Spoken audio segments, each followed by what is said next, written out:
special occasion, reading from the Nectar of Devotion, the last quality of Krishna. Before we end the chapter, it's a dense quality. Perhaps we're not going to even finish the whole quality today, but we're going to try it. Let's chant the invocation to the Nectar of Devotion.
So, who's gonna be the honorable one to read first? Who's gonna open the? What about Chase? The nectar. He just ordered. Yeah, you just ordered a whole set of Srimad Bhagavatam. So. He didn't yet. Oh, you're considering. I'm locked out of my. Well, I have a credit line through PayPal, and I'm gonna do that, and I pay at the end of each month. So that's what I'll do. But I would have already purchased them. I'm locked out in my account because I tried to get in too many times. Oh, bad boy then. Yeah. I guess you can read it anyway. I was gonna say for a celebration, but this will be some extra encouragement, I guess. That's right. It's both. Yeah. Hold up. Give me one moment.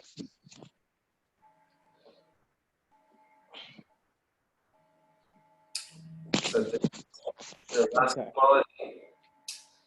quality 64, entitled Krishna's Exquisite Beauty.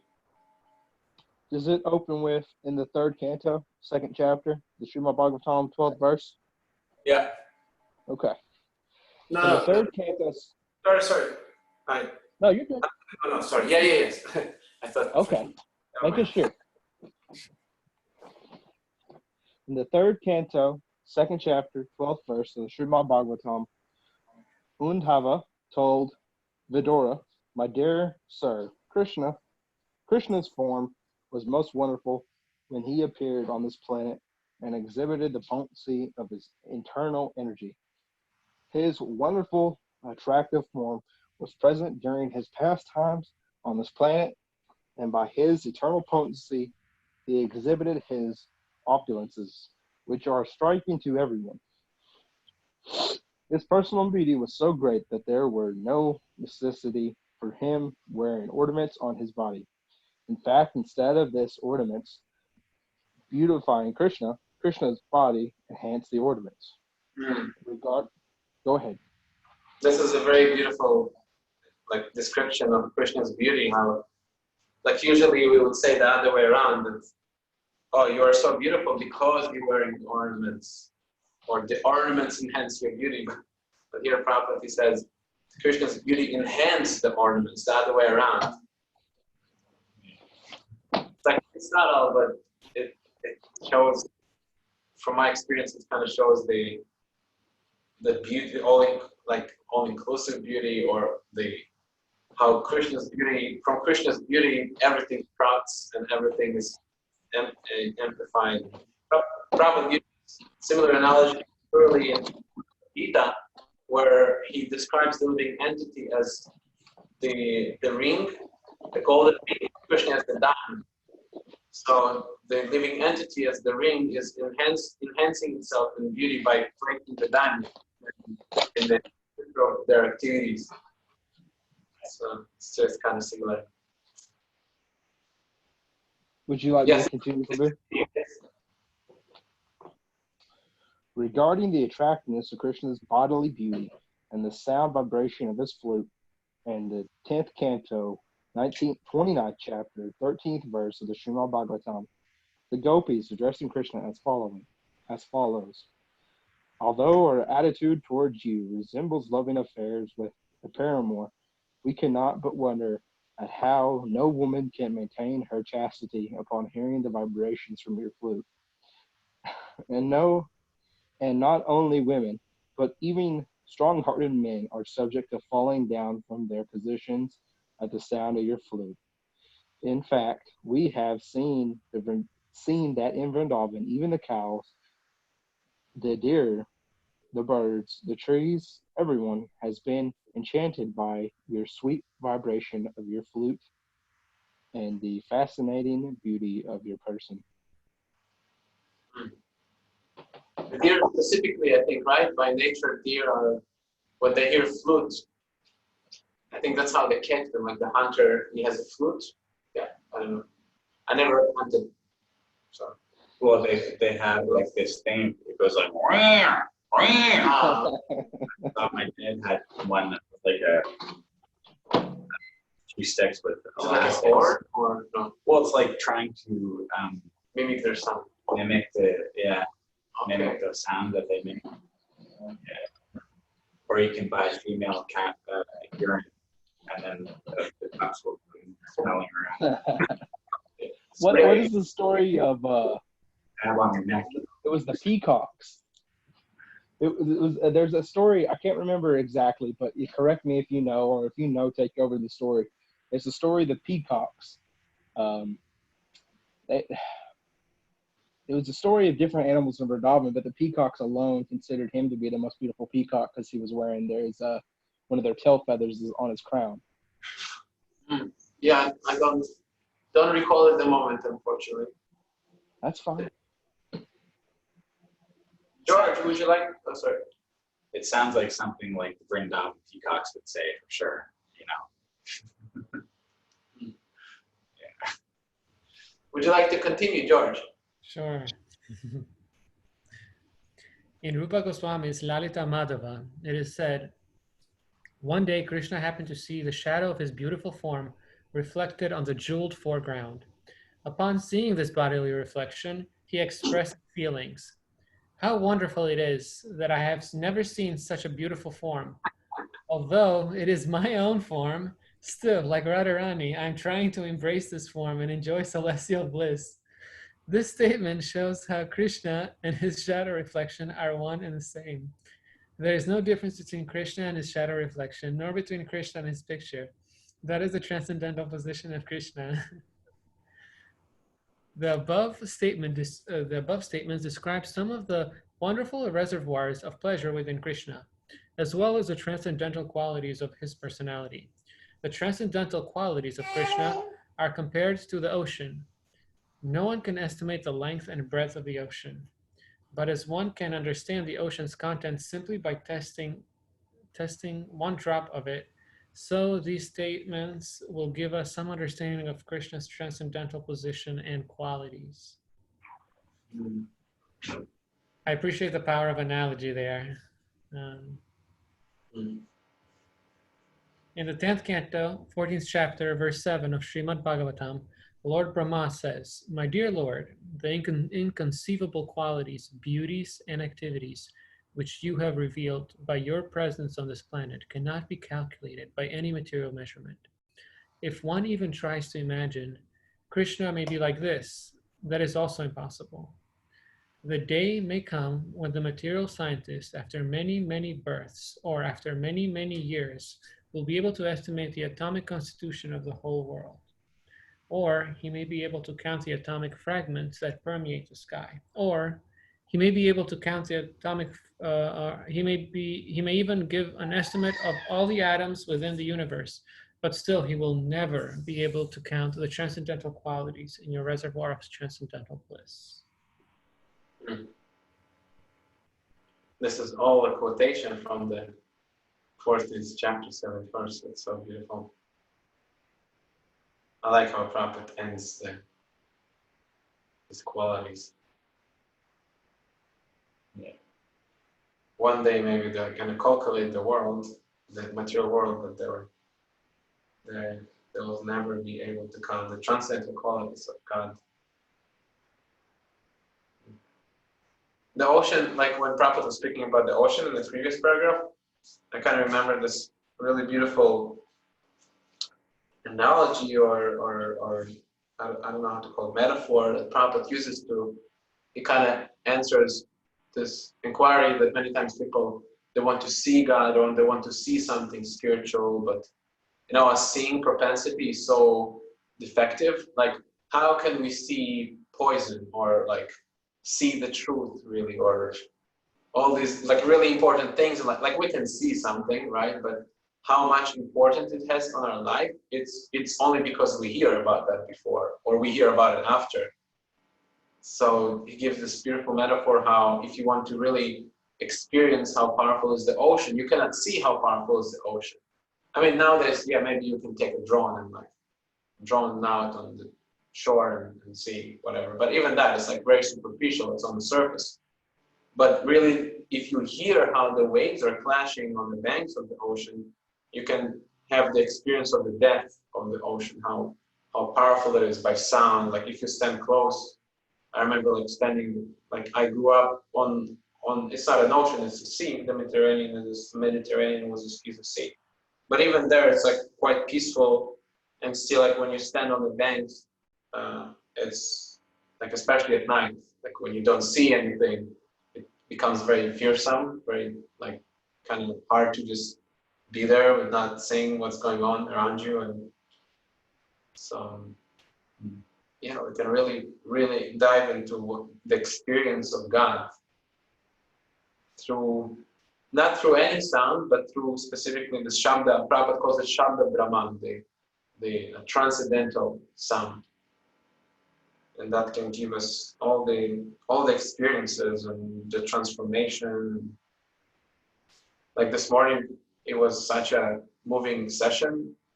For me, I still like kind of digesting it and trying to understand why, but maybe because I didn't like get enough sleep, rest, and I was like tired and hungry.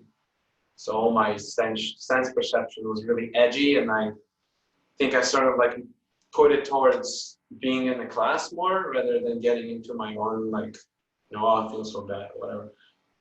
But yeah, like it was still something in that verse. We read this verse that he wrote here, Maya Shaktamana Prata Yogam Yogam Atashraya.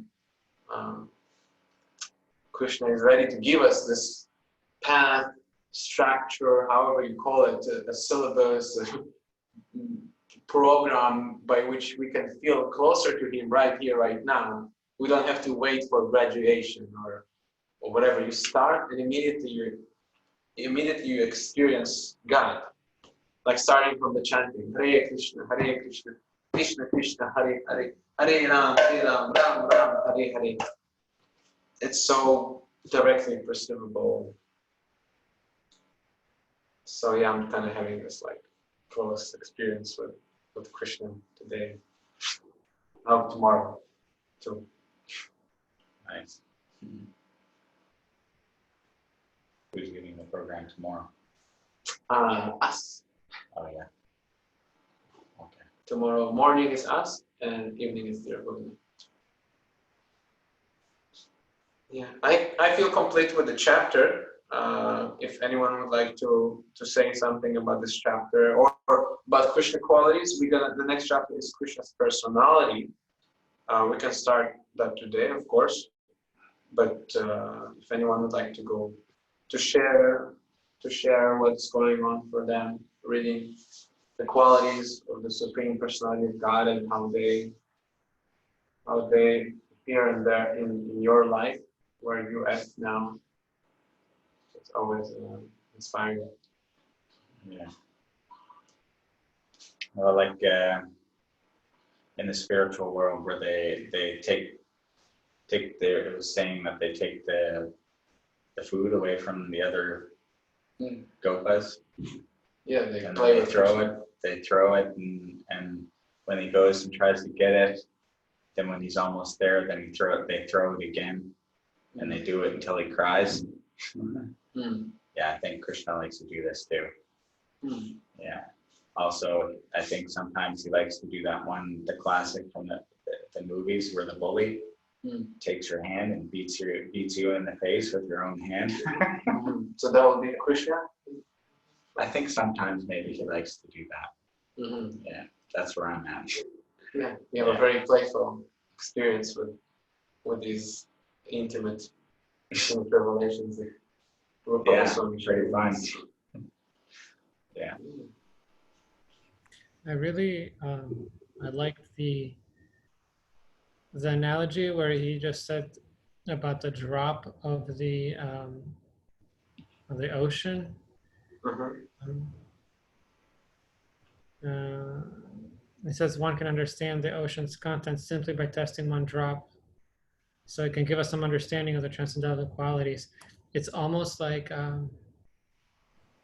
don't know, like when the moments that I've been very, very much absorbed in the chanting and the sound vibration, it's been so like powerful, and like so it's the idea for me to equate that to a drop of the ocean.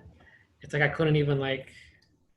It's so like outside my grasp of understanding what like that ocean of bliss that can be accessible would be.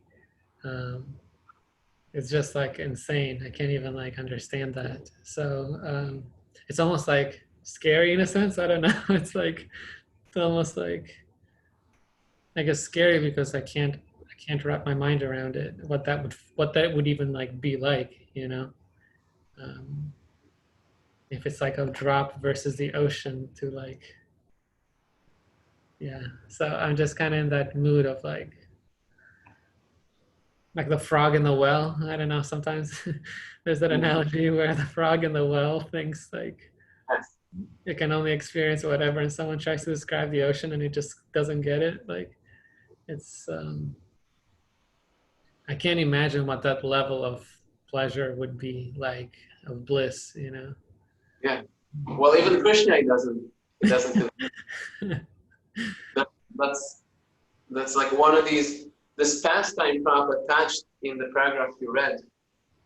That's actually one of the things that triggers, if we go kind of deeper into why Krishna appears as Lord Chaitanya Mahaprabhu, that's actually one of the triggers in his appearance as Shri Chaitanya Mahaprabhu. Shri Chaitanya Mahaprabhu is the combined form of Srimati Radharani and Krishna. Yeah. Radharani, when Krishna looks at himself, he many times, I think it's even mentioned here, he thinks about Radharani, right? Yeah. How wonderful is that I never seen such beautiful form. Although my own form, still like Radharani, I'm trying to embrace this form and enjoy celestial bliss. Like he reminds himself of Radharani because of his own personal beauty. And that's what, there is another portion of Prabhupada explains that that's what triggers his curiosity. And then he appears as a devotee in his combined form of Srimati Radharani and Krishna to understand how the devotee loves him so madly. So that's kind of like one of these triggers. Yeah, it's like I'm appreciating how little even intellectual grasp I have of what is being written. Like I understand so little of this, because if I even understood like a fraction more, I would be so much more devoted, so much more like, I don't know, engaged, but I just understand so little of it. So just hearing these analogies and metaphors, it's like, whoa, just like mind blowing a little bit. Mm. Yeah. Yeah, you have tasted the bliss on like on this the take, like Prabhupada gives the drop of the ocean of bliss, and you feel so much satisfaction and you want more at the same time, but then you cannot imagine how much bliss is like in the ocean. It's like inconceivable, and it's ever increasing. Prabhupada says it's never ending, ever increasing, never ending fun. I don't know if he says never ending fun, but it's ever increasing. Ananda Chinmaya Rasa Prativa. Yeah, it's somewhere in the Brahma Samhita. It's like this land of Chintamani. There's ever increasing bliss there all the time, more and more taste, more and more flavor, more and more pastimes. More like Radharani, speaking alone about Radharani, she never cooks the same preparation. She never repeats the same preparation in the spiritual world. Like here, I'm like every day, I'm like, I got psyched, we just got some like tahini, and I'm like the whole day, 3 times a day, I offer Krishna tahini, you know. So Radharani, she all the time, every single moment, she comes up with different preparations, like blows your mind, like how. And yet they say, you know, oh, vegetarians, they're like very boring, you eat only leaves. And all the time. Even we, Prabhupada, he says, you can make more than 1,000 preparations from combining sugar and milk. Just sugar and milk, these 2 substances. You make rasgula, rasmalai, gulab jamuns, this, that, so many, kheer, shrikant, burfi. You know, we can make, you know, more than 1,000. So yeah, like in so many spheres, that's kind of what I get from your sharing, that you already get so much of the taste and so many spheres of Krishna consciousness. Like intellectually, okay, you don't feel complete in your understanding or whatever, or maybe you haven't read all the books, but even a fraction of what you perceive is so saturating your heart with bliss. So tell me if it's right to say that you're looking forward for more of these pastimes. Yeah, for sure. For Yeah. sure. It's very encouraging to hear that kind of what is it, brochure, I guess, that Prabhupada says. It's nice. This chapter, what we read today, really reminds me of something.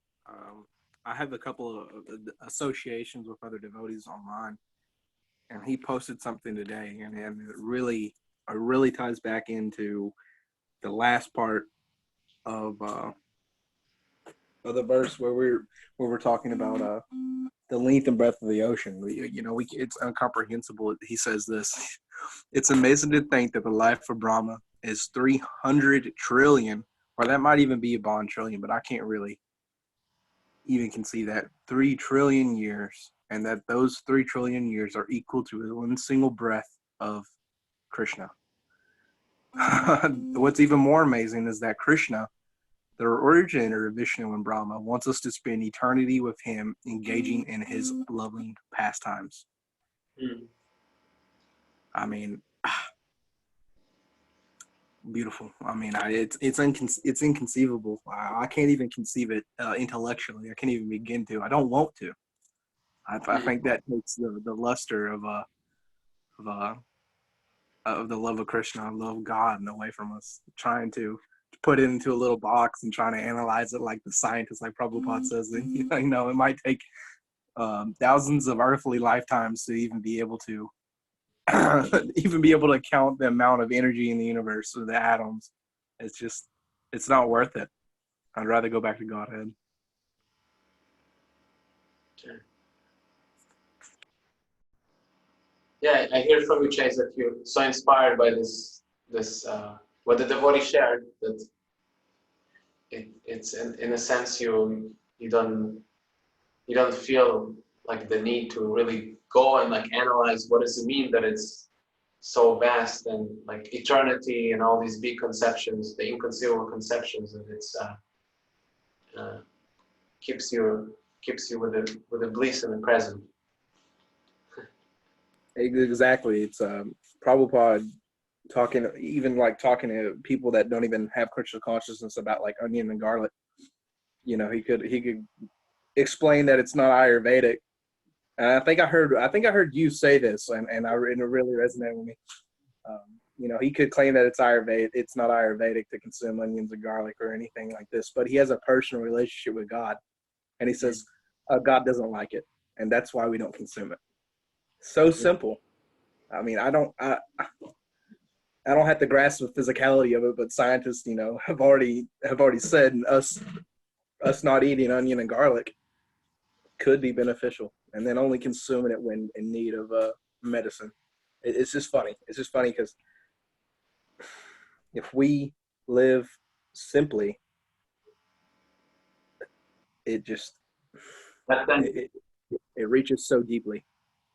yeah, and that's scientific. I think that's how you're experiencing that. It's not necessarily the, deep like arguments and like equations. Like what is the use of these Hare Krishna? What is the use of making big equations, but at the end no one can understand you? Real science is simplistic. So a child can grasp the science, and an adult, and an animal, and anyone. So that's what I get from you, that you see the real knowledge. And okay, George, have a good night. Night. See the real knowledge and the practicality of Krishna consciousness there in Prabhupada's seemingly simple approach, but sublime. And that's kind of for me too, like, real science is sublime. It's not something that you need to go and get a degree now for it.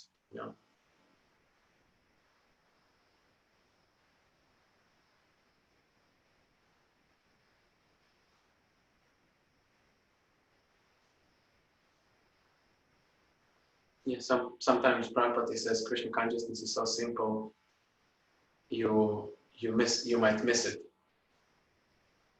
It's really, and that's why it's everywhere. It's like you don't need to go to any particular place to be Krishna consciousness. You become yourself Krishna consciousness, and the whole world is completely transformed.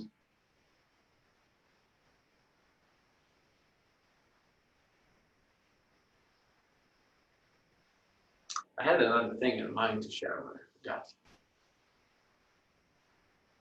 Yeah, I wanted to ask. So, I mean, Chase, I don't think you were. Oh no. Oh. I almost remembered what I wanted to share. No, I forgot again.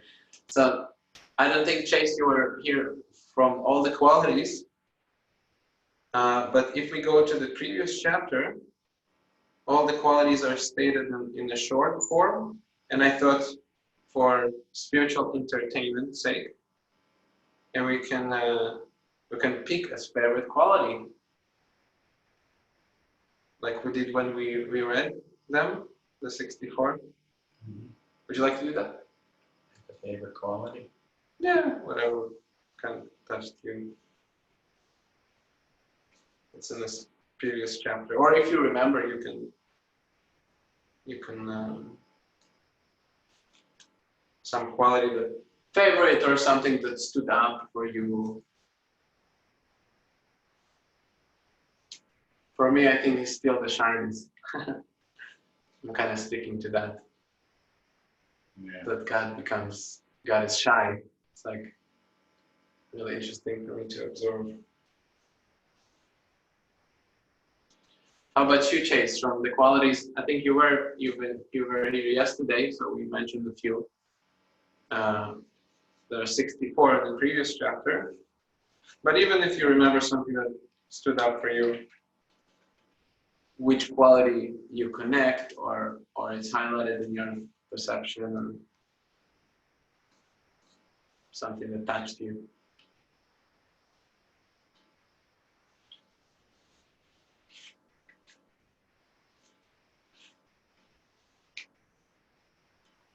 I'm trying to navigate through my book reading app. It's not really being very handy for this.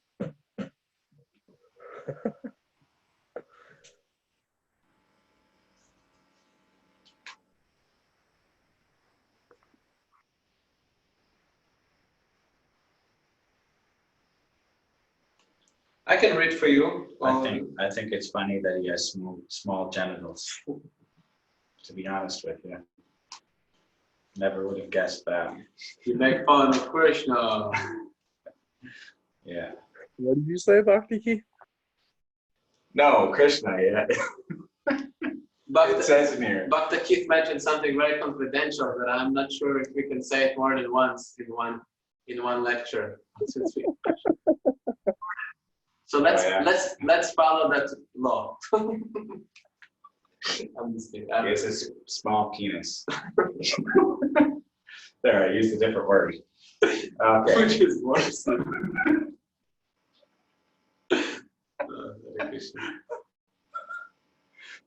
Okay, well, I guess I like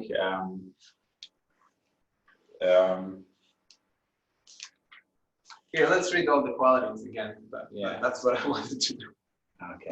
Beautiful features of the entire body, marked with all auspicious characteristics, extremely pleasing, effulgent, strong, ever youthful, a wonderful linguist, truthful, talks pleasingly, can speak fluently in all languages, highly learned, highly intelligent, a genius, artistic, extremely clever, expert, grateful, firmly determined, and expert judge of time, place, and circumstance. Sees and speaks on the authority of the Vedas or scriptures. Pure, self-controlled, steadfast, forbearing, forgiving, grave, steadfast, possessing equilibrium, magnanimous, religious, heroic, compassionate, respectful, gentle. You see, there's no genital here. It's gentle, Prabhu. What? No. There's no genital here. It's gentle. Oh, yeah. Gentle, liberal, shy, the protector of surrendered souls, happy, the well-wisher of the bodies, controlled by love of all species, most beautiful, all things, popular, partial to the bodies, very attractive to all women, all worshipable, opulent, all honorable, the supreme controller, the supreme personality of God, there's 55, and then there are 40 more, changeless, all cognizant, fresh, Satchit Ananda, possessing all mystic powers, unconquerable, universes generate from his body. He is the original source of all incarnations. He is the giver of salvation to the enemies whom he kills. He is the attractor of liberated souls. And then the 4 confidential ones. He is the performer of wonderful varieties of pastimes. He can attract all living entities all over the universes by playing on the flute. He is surrounded by the bodies endowed with wonderful love for God. He has a wonderful excellence of beauty which cannot be rivaled anywhere in the creation.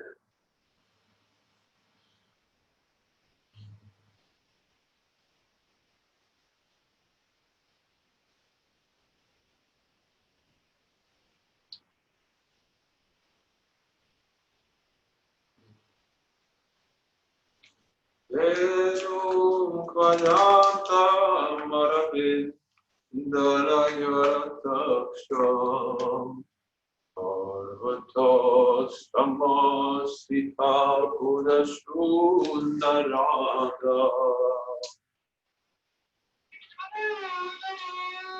Anda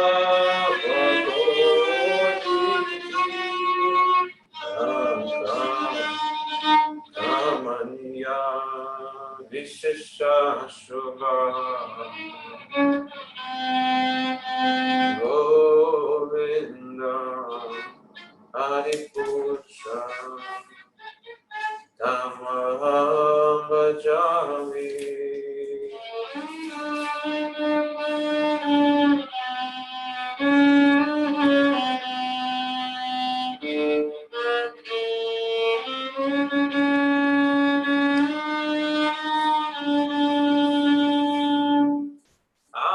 Anganiyasya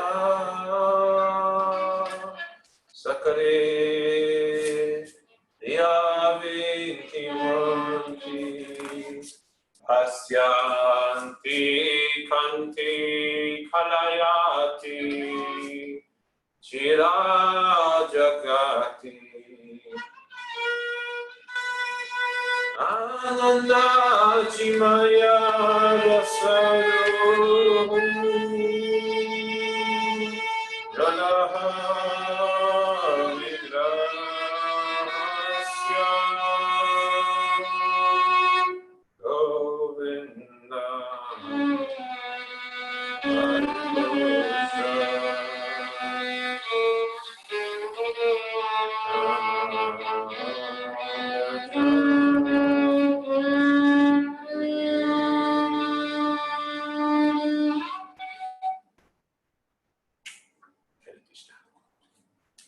That was what that melody and song. That's what we chant in the morning when we start our morning session before the class, like that. It's 2 verses from the Bhagavad Gita. Venum kvadantam aravindalaya rataksham kanta fakoti. Something like that. About Krishna's flute and how he plays on the flute. One of my favorite mantras is my favorite mantra is Shri Krishna Govinda Hare Mori Einap Narayana Vasudevaya, or is it Vasudev, not Vasudevaya? Either or. I really like that mantra. Krishna Vasudevaya Devaki Nandanandaya Cha Nanda Gopa Kumaraya Govindaya Namo Namaha. Is that this one? No. Sounds similar. No? Maybe. What's the translation of it? I'll have to look that up right quick. Chukith, I think you wanted to share something and Chase interrupted you. I guess the one that I like the best would be the performer of wonderful activities. That stood for you from all the qualities. Yeah. Yeah. So I guess I like it when he was Lord Chaitanya going to see Kolaveja Sridhar, the banana leaf seller. He would go there every day, and he's just this poor guy. He just lives in like a shack, and the only thing that he possesses is a dented up old water pot, and he was selling bananas, banana leaves, sometimes bananas. Yeah, sometimes bananas, and sometimes the roots or something like that. And and he was already selling them for cheaper than everybody else. And then he would come every day and argue with him for hours on end that he would charge less for his banana leaves. Half the time the guy would just give it to him for free, you know. And then one day he started saying, he started yelling at him, saying, you have a huge wealth, you're very wealthy, and you hide it from everyone. You're a cheater, and I'm gonna. Who told it? Lord Chaitanya is telling this to Sridhar, or Kolaveja Sridhar. You're hiding a great treasure, and I'm gonna expose you to everyone. And he's like, no, I'm not. I'm just. This is all that I have. And he's like, no, yeah, I have you pegged or whatever. I can't remember, but I'm gonna expose you to everyone. He's like, no, really, this is all. This is it. So then he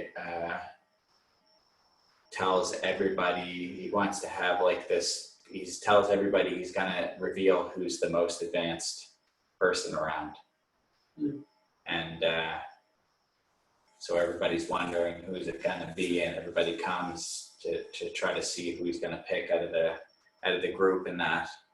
And then he said, if you go down by the bank of the river at nighttime, you'll hear somebody chanting. So they went down there and found Kolaveja Sridhar, and they brought him the next day. And then he started offering. He wanted to give him benedictions, and Kolaveja Sridhar wouldn't take anything. And then he was saying, well, what about this? What about all the mystic perfections? Well, I'll give you a kingdom. I'll give you this. I'll give you a whole planet. I'll give you, you know. And he's saying, no, I don't want that. I don't need anything. And he's like, no, let me give you something, anything, please. He was begging him. Lord Chaitanya was begging him for him to accept some benediction from him. And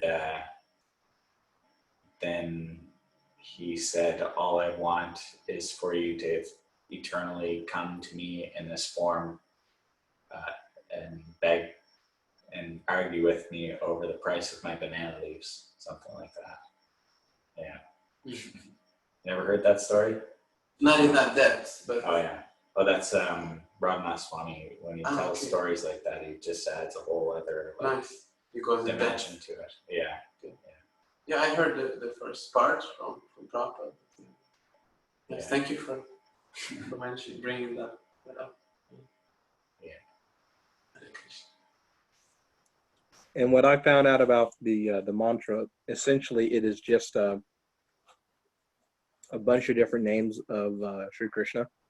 So you have Govinda for cow herder, you have Hari, well, Hare for the killer, or I think the destroyer of enemies. I think that's what Hare translates, Hari translates into English, where its meaning. And you have Mori, which is the killer of the Mora demon. And you have Vasudeva, which is his father, so it's saying the son of Vasudeva. And then you have Narayana, which is the all-pervasive name of the Lord. So I think that's the literal translation of the mantra itself. Nice. Okay. Well, I feel complete in the discussion. It was as extensive, I think, as I planned it to be. It would be nice to dedicate like 64 days to these 64 qualities and turn them one by one, or 64 years, or 64 months, 64 weeks, 64, yeah. Minutes. Yeah, we can experiment. So, Just have a yoga retreat and call it the 64 minutes of devote 64 minutes each day to the different principles of Krishna.